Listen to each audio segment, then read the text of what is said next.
When you're heading out to that family event, are you actually wanting to go? Or are you already exhausted before you leave your front door? That heaviness, that is family obligation. And if you've been feeling guilty for wanting to pull back from those family expectations, today we're going to help lighten your load. So grab a pen and let's begin. Hey.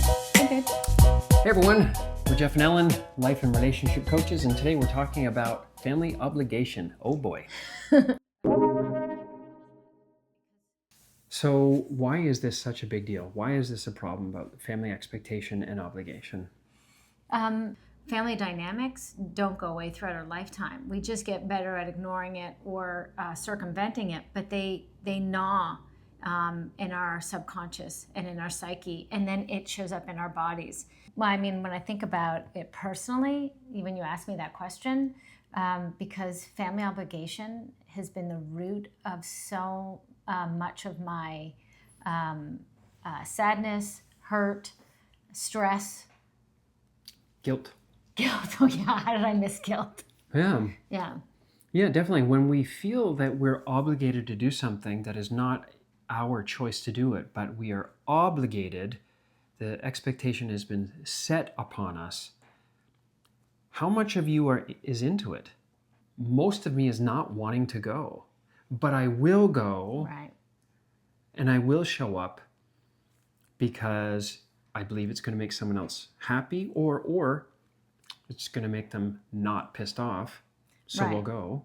So it'll bring a sense of like relief. Is Yep. that it? Right? So that I won't get yelled at, or okay, I'll act the part of the son or daughter that they expect to have, and I'll do the dutiful thing, and I'll take the picture so they can show it around and they can tell the stories. And then I bought myself time until the next event. And I know X's in the calendar. and I know it's not just events, because you were saying it's not just events and traditions, but it could be also the obligation expectation of like calling. How often do you call? How much do you swing by to say visit. hello? Yeah. You know, did you probe and ask the right questions? Did you remember they had certain events? And did you remember to check in on it? It ends up becoming a lot of pressure that we start building this low-grade resentment that just over time, and you and I have felt like over the years and years and years and years and years of this, that resentment gets to a point where I don't want to do this anymore because there's no life in the event. Well, then can't we have a conversation to say... That's it right there. The issue then, and I think the sort of quietly infuriating, flame-igniting issue is, why does it feel actually hard to bring it up? Why do I feel like if I bring it up, something bad is going to come my way? Yeah. So I better not touch it. And this keeps coming back to the same statement we've had many, many times in our videos, which is difference is not always welcomed. Yeah. The new idea, Yeah, the change, the update, the revision, it's not what a great idea conversation. No. It's, but we've been doing this for so long. This is what we do. And may I say, this is all we do. This is as far as we go in our creation. We're all living someone like 102-year-old tradition. How dare you have a thought of your own? You problem child. Yeah. Yeah, and I think the thing is as you're talking, what I'm hearing is it's one person's, or maybe more, but it's a select group of people's, their need and their expectation that we follow along. So it's like, well, wait a minute, whose need is getting looked after? It's certainly not ours. Yeah, that is it. It's like we revolve like satellites around someone, or the parents or the grandparents or the aunt and uncles or whatever, their need to have it be this way.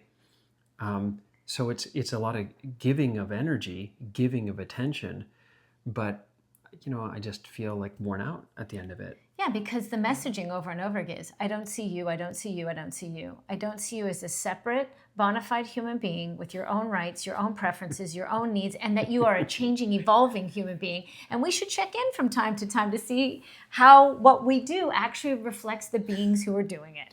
That is not on the table. Cut, print, check the gate, moving on. That is it. That is exactly it. Now, there's one thing that sometimes I've had people ask, and I'm curious on what you'd say to them. And they say, well, like, Jeff, isn't there a time where it's not all about you and getting your way either. Like, sometimes you just give for other people, like, just show up and go through the party. It's how many hours of your life? Yeah. What's the big deal? It makes them happy. Yes. And so the answer is it can't be all one or all the other, but how can we meet in the middle? In any relationship, you're going to have some conditions and some expectations that may not work for you, but you do them for the betterment of that relationship, moving through time and staying through time. So yes, we may have passed together, but is this relationship have present and the likelihood of a future together? If so, then I'm going to do my half and I'm going to show up at events. I'll make the calls. I'll go buy the gift. I'll eat the food I don't really want to eat. Because I'm not making this one event the sword I'm going to die on. Right. Right? You know, we can always we'll eat something different tomorrow, right? We'll celebrate a different way tomorrow. So we're not saying that the family event has to be completely tossed out. But if thematically in your family or in your relationship that you're on a repeat performance of negation of self, and it's always about someone else. Repeat performance, I love that, yes. Then we have to come back to health. We have to come back into some centeredness to say, yes, we can take care of you, and can I also have a voice here? Can we co-create something that is good for all the participants or the vast majority of the participants? Right. That feels centered, that feels equal. It feels balanced. It feels balanced. Yeah. And so we can update traditions. Like maybe we still go to one person's house to celebrate that thing. Maybe that doesn't change, but maybe the menu changes. Yeah. And it doesn't have to be a lot. Maybe it's just adding one or two extra items that weren't currently there before. Mm-hmm. Yeah. I see the wheels turning. Yeah. Maybe we can change one specific item. Yeah. Yeah. That I don't want to be eating anymore. Right? We'll let you guys guess what that item is for Jeff. Yeah. I think that it's what I'm hearing you say, though, it's about balance. If it's a constant catering to one side, then if you have to keep saying time and time again, it's just this one time, it's just this one time, it's just this one time, then it's actually not just this one time. Yeah. Then it's actually time and time again. And that's a different story we need to wake up from. Yeah. Then you have to know, is it, wow, when I engage, am I bringing really crappy energy to this event? Yes. Or, okay, I'll call, but you're picking up the phone, and you're like, hi, and you're entering in that kind of crappy energy, then don't do that. We need to update so that you can genuinely say, you know what, today's not the thing I would do, but you know what? I'm happy. I'm a free being to engage because I don't live my life their way. Yeah. So that's why I can show up today. So if you can do that, score. But if that's not the case and it's always not your way and you're always catering to someone else, this is where boundaries can really help. A lot of people that when we talk to people about boundaries, they say setting boundaries or establishing boundaries or maintaining them is just uncomfortable. There's a level of discomfort. Yeah, that's true. And I would say that someone is going to be uncomfortable with a boundary. Right. If you don't have them, it's going to continually be you. You're going to continue going through life feeling uncomfortable because you have the story, I can't say anything, I can't say no, I can't decline. And so the lack of boundary means that you're walking through your life carrying the discomfort. And that also means, though, then you're walking through your life not taking care of yourself. Mm-hmm. In the end, you have to know that's what it means. It means I'm going to put my needs, my own self, second after I take care of the needs of this person or these people. They matter more than me. And that's what creates the unconscious angst that lives within our body. And some people want to wait until that generation passes, and then Yeah. they will finally be free. To which I'd say, wow, that's a long time for you to wait for you to have your voice. And then So let's not wait until those people pass to have your voice. Let's do it now. Yeah. I know I get excited about this topic. Sorry. So someone's going to be discomfort. Setting a boundary means the other person may be discomfort. We're kind of shifting. Is it all inside your body, or can the boundary have some people are uncomfortable with the boundary being set? Because you shouldn't carry this alone. The relationship is not on your shoulders.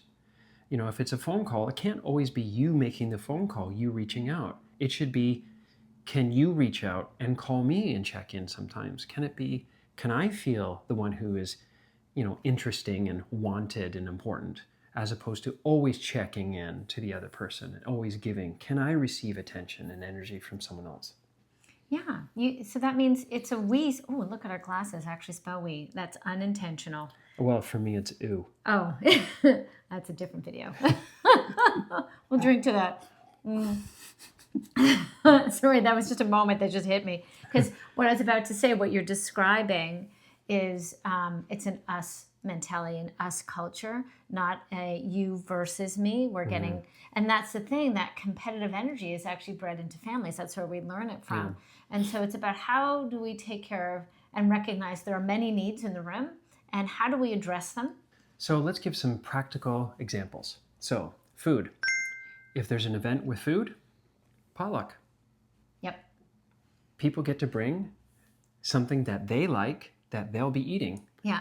New recipes get experienced. Events.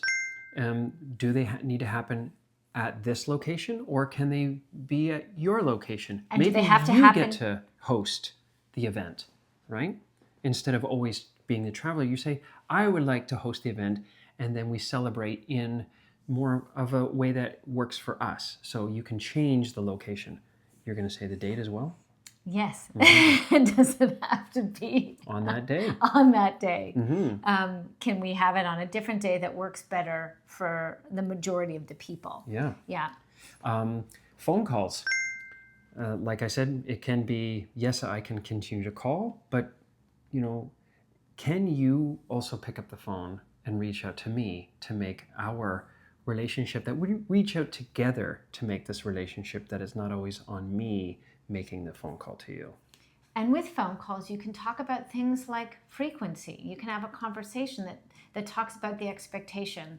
I know you want me to check in every day. Yeah. And I love you. My lack of checking in isn't a reflection of my love for you, but it is busy. I have other things going on. And so checking in every day feels like it's too much for me. Having a boundary that your exposure can be less. It may not be every day. It may not be every week. And don't feel the pressure to give reasons why, because as soon as you give reasons, they're going to give anti-reasons to that. Well, here's so why your just reason say is wrong. it's just not going to work Yeah. for me. If it's, hey, are you coming again this weekend for dinner? You say this weekend won't work for us. Yeah. And without giving the reasons, because if you give reasons, you're saying, if these reasons weren't here, we'd be there. And so the truth is you don't want to be, and that's okay. Yeah, stand clear. This weekend will not work for us. Yeah, stand clear in your wants and needs. You're entitled to have them, so just state them. Yeah, and if you're at an event that cannot be negotiated and you're showing up the event, how long you stay is also open for discussion. And we've talked about this before about exposure, that you can give a heads up to people as well. Will you be there? I will. I can only stay for an hour and then I have to go. Oh, can you come by and help with the garage cleanup? You bet. I'll be there between 10 and noon, and then at noon I have to go. So you're setting the boundary in advance. You're being letting proactive. Them breathe through and process that, yep, they're only showing up for 2 hours. So that's another option. To let them have their reaction. If they're going to be unhappy or disappointed or whatever they want to experience, however they choose to handle the situation, to let them sit in their reality, and I do not have to rescue them from it. And so it's about learning to sit in whatever emotion is in the room. So if there are emotions that you are uncomfortable with, then part of getting better at creating boundaries is learning how to connect with all emotion, to breathe through that. and get comfortable enough in those emotions. Mm-hmm. So the bottom line here, it's time to have your back. It's time to take care of you and your needs and stop taking care of so many other people. And there's no better place to begin that journey than with family and family obligation and expectation. When you start to have your back and learn how to take your power back, you're going to find you have a lot more joy. Yeah. You are only responsible for your half of the relationship. Relationships last through time because the other person puts the effort in as well. So there you have it. And if you enjoyed this video, please hit the subscribe button. Share this video with anyone who you think could use this information. And make sure you stay tuned to the next video. Yeah. Thanks for watching. Thanks for watching.